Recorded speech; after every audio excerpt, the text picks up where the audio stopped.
Merhaba arkadaşlar, Tarkan Özvardar ben. Bugün YouTube kanalımızın ırklar köşesinde İngiliz Staffordshire Bull Terrier'leri ele alacağız. Epeydir istenen videolardan bir tanesiydi İngiliz Staffordshire Terrier'ler. Daha önce Amerikan Staff'ı yapmıştık. Şimdi de İngiliz Staffordshire Bull Terrier'ler hakkında bilgi vereceğim. Arkada görüyorsunuz zaten İngiliz Staffordshire Bull Terrier. Ülkemizde çok yaygın değil ama var olan bir ırk. İngiliz Staffordshire Bull Terrier'ler. Bu ırkın kökeni isminden de anlaşılacağı gibi Britanya, İngiltere, Büyük Britanya, İngiltere bölgesinde, İngiltere'de üretilmiş olan köpekler 1800'lü yılların ortalarına doğru ilk örnekleri oluşturulmuştur. İngiliz Staffordshire Bull Terrier'ler isminden de anlaşılacağı gibi Bulldoglarla İngiltere'nin yerel özellikle White Terrier'leri, beyaz terrierlerinin hibritlenmesi, melezlenmesi sonucunda saflaştırılmış bir ırktır İngiliz Staffordshire Bull Terrier'ler. Görüntüleri biraz ürkütücüdür. Özellikle işte Pitbull, Amerikan Staffordshire Terrier ve İngiliz Staffordshire Bull Terrier gibi köpekler ya da Bull Terrier gibi köpekler insanlar tarafından genellikle endişeyle karşılanan köpekler.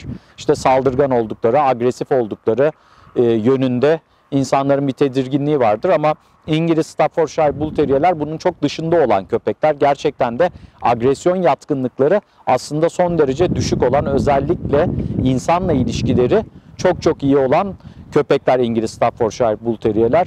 Bu ırkın en önemli özelliklerinden bir tanesi aslında iyi birer aile köpeği olabilmeleri. Bir de Amerikan Staffordshire Terrier'lere göre daha küçük olmaları özellikle apartman dairelerinde ve evlerde daha çok tercih edilmesine sebep olmaktadır. İngiltere'de ve Amerika'da yaygın olarak beslenilen aile köpeklerinden biridir İngiliz Staffordshire Terrier, Bull Terrier'ler.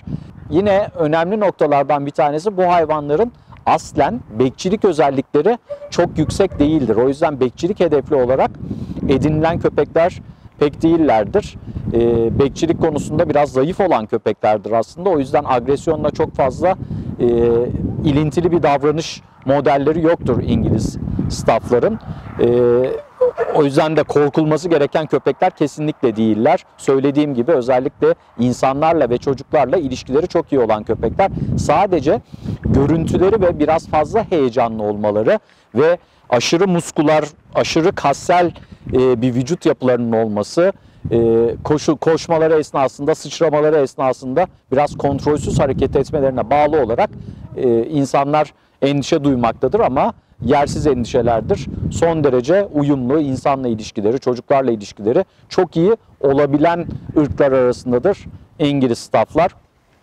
Bu ırkın söylediğim gibi tarihte 1800'lerin ortalarında ilk örnekleri, 1900'lerin başlarında da artık saflaştırılmış standartları oluşmuştur. Daha sonra bu ırkın kullanımıyla da daha doğrusu birçok ırkın oluşturulmasında bu ırk İngiliz Staffordshire Bull Terrier'ler kullanılmıştır. Gördüğünüz gibi çok kaslı bir vücut yapısı var. Kısa bir boynu, muskular bir vücut yapısı, tıknaz bir köpek. Amerikan Staffordshire Terrier'lere göre çok daha küçük yapılı, çok daha kısa boyunlu bir köpek. Amerikan Staffordshire Terrier'lerin biraz daha elegan bir boyun yapısı vardır. İngilizlerin kısa, kalın bir boyun yapıları var. Surat olarak Amerikanlara göre çok daha basık suratlı olan bir ırk. Özellikle masseter kasları, çene kasları çok daha toplu duran, çok da kuvvetli ırkların arasında İngiliz Staffordshire Terrier'ler. Bu ırkı seçecek olanların özellikle çocukluk dönemindeki aşırı hareketlilik ve çiğnemeye olan yatkınlık ve ilgiye dikkat etmesi gerekiyor. Bebeklik döneminde, yani gençlik dönemine ulaşana kadar özellikle yaşadığı ortamdaki objelere ciddi anlamda zararlar verebilen bir ırktır. Çiğnemeye yatkınlığı çok yüksek, çok seviyor çiğnemeyi.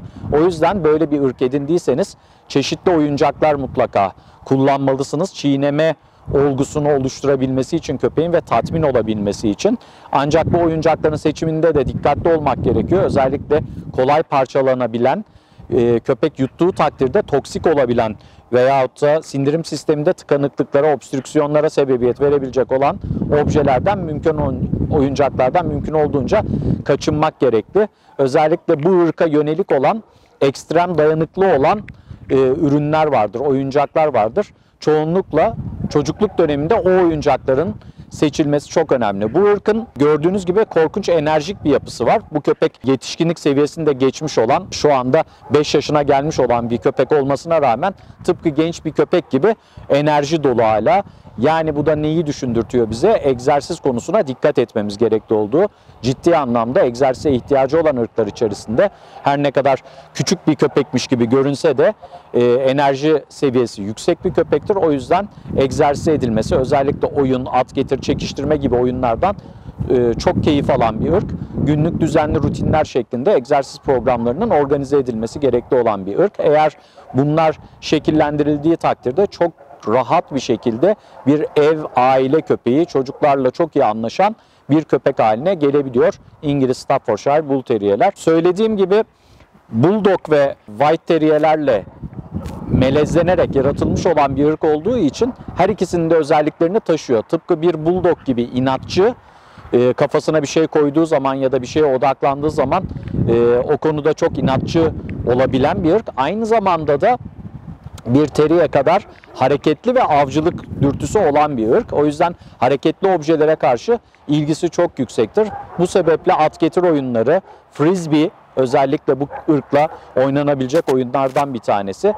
Kısa boyunlu bir köpek olması sebebiyle özellikle ince tasmaların, ince boyun tasmalarının kullanılmasını çok fazla salık vermiyorum. Daha kalın boyun tasmaları kullanılırsa, özellikle bu hayvan enerjik bir hayvan olduğu için ya da hareketli objelere karşı yüksek ilgisi olan, yüksek reaksiyonu olan bir ırk olduğu için bu tip objelere yönelimlerinde ince boyun tasmaları kullanıldığında solunum sistemi ciddi anlamda bloke olabiliyor. O yüzden kalın deri tasmalar veyahut da sentetik tasmalar, eğer boyun tasması kullanılacaksa, onun haricinde de göğüs tasmaları, özellikle doğru organize edilmiş göğüs tasmalarını kullanmayı her zaman tavsiye ediyoruz. Bu ırkın sadece dikkat edilmesi gereken taraflarından biri, özellikle bu hareketli şeylere karşı, avcılık dürtüsünün yüksek olmasına bağlı olarak tür dışı canlılara karşı veyahut da bazen de türdeşlerine karşı predatör algı, yani avcılık algısını gözlemleyebiliyoruz. Bazen istenmeyen davranışlar haline gelebiliyor. Özellikle diğer köpeklerle olan ilişkilerine dikkat etmek gerekiyor bu ırkın. Küçükten itibaren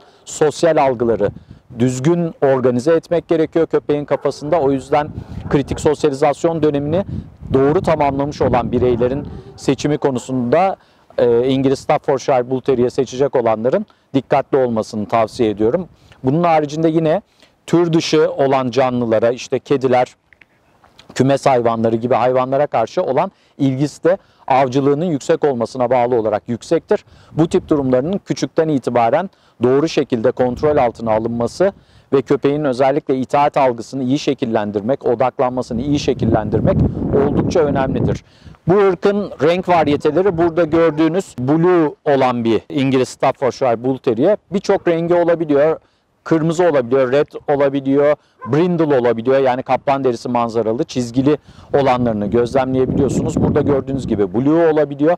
Fawn dediğimiz soluk krem renkli olabiliyor bu ırk ve bu ırkın özellikle show quality olanlarında istenilen özelliklerden bir tanesi, blue'lar haricinde diğerlerinin kahverengi göz rengine sahip olması isteniyor. Sadece blue olanlarda açık göz rengi kabul ediliyor. Diğerlerinde hata olarak kabul ediliyor. Buna fawn olanlarda dahil. Fawnlarda da koyu kahverengi göz tercih ediliyor.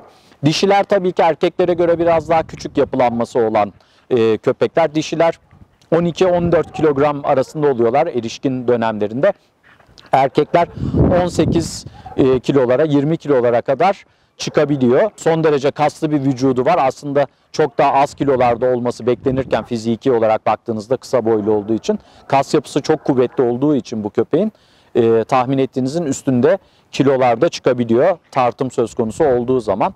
Bu ırkın tüm ırklarda, saf ırklarda olduğu gibi bazı hastalıklara yatkınlıkları var. Özellikle katarakta, juvenil katarak, gençlik döneminde görülen katarakta yatkınlığı olan bir ırk. O yüzden bilinçli üreticiler bu ırkı üretirlerken genetik olarak mutlaka testlerini yaptırıp katarakta yatkınlığı olan bireyleri ya da taşıyıcı genleri olan bireyleri üretmemek konusunda özen gösteriyorlar.